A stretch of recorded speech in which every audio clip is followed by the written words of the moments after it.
Electric vehicles are a critical component in achieving global climate change targets. They play a big role in mitigation pathways that keep warming below 2 degrees Celsius or 1.5 degrees Celsius, in absolute line with the Paris Agreement.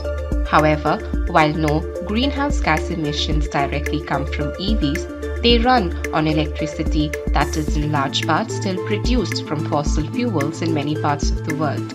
Energy is also used to manufacture the vehicle, in particular the battery. It's part climate change and part economics, and is India ready for what is arguably the biggest shake-up in the auto industry since its birth for more than a century ago? Globally, EV sales surged in the first half of 2021, increasing by an almost 160% compared with the previous year.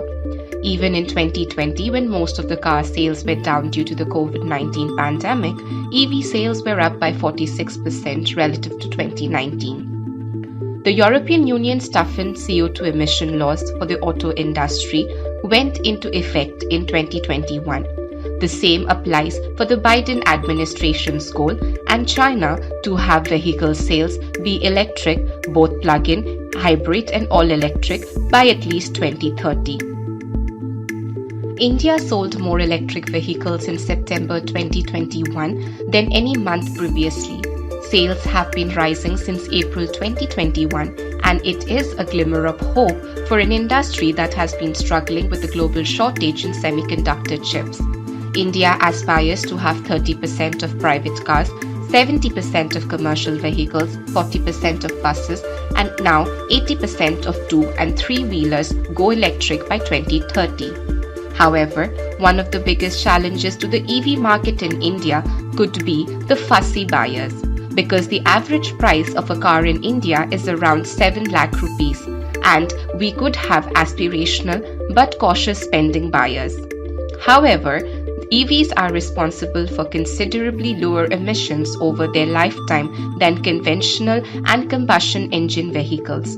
In countries with coal-intensive electricity generation, these benefits of EVs are smaller and they can have similar lifetime emission to the most efficient conventional vehicles.